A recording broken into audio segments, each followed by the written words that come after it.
നടൻ സുനിൽ ആനന്ദ് വിടവാങ്ങി. മരണം ഹൃദയാഘാതത്തെ തുടർന്ന്. വിദേശത്തായിരുന്നു താരം. അവിടെ വെച്ചാണ് സംഭവം നടന്നത്. ഒരു സൂപ്പർ താരത്തിന് കൂടി വിട നൽകുകയാണ് ആരാധകരും സഹതാരങ്ങളും. ഇതിഹാസ ബോളിവുഡ് താരം ദേവ് ആനന്ദിന്റെ മകനും നടനുമായ സുനിൽ ആനന്ദ് അന്തരിച്ചു. 70 വയസ്സായിരുന്നു താരത്തിന്. ലണ്ടനിൽ ഹൃദയാഘാതത്തെ തുടർന്നായിരുന്നു അന്ത്യം. ദേവാനന്ദിന്റെ പേരക്കുട്ടിയും സുനിൽ ആനന്ദിന്റെ സഹോദരീപുത്രിയുമായ ജീന നാരംഗാണ് വിയോഗവാർത്ത സ്ഥിരീകരിച്ചത്.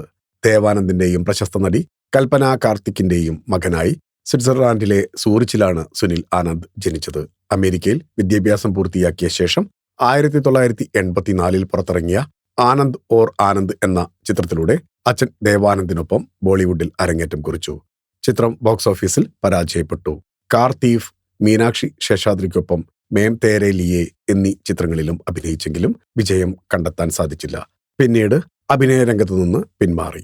മുംബൈയിൽ പിതാവ് സ്ഥാപിച്ച നവ്കേതൻ ഫിലിംസ് നിർമ്മാണ കമ്പനി ഏറ്റെടുത്ത് നടത്തുകയായിരുന്നു ശേഷം. ഹിന്ദി സിനിമയിലെ എക്കാലത്തെയും മികച്ച താരങ്ങളിൽ ഒരാളായ ദേവാനന്ദ് 2011 88 വയസ്സിലാണ് അന്തരിച്ചത്. ആദരാഞ്ജലികളോടെ ഫിലിം കോട്ട്. നിങ്ങളുടെ കരുത്തിൽ ഞങ്ങൾ ഉയരുകയാണ്. സബ്സ്ക്രൈബേഴ്സ് 10 ലക്ഷം കടന്നിരിക്കുന്നു. സ്വർണ തളിക നേടാൻ സഹായിച്ചതിന് നന്ദി. നിങ്ങളും ബെൽബട്ടൺ അമർത്തോ.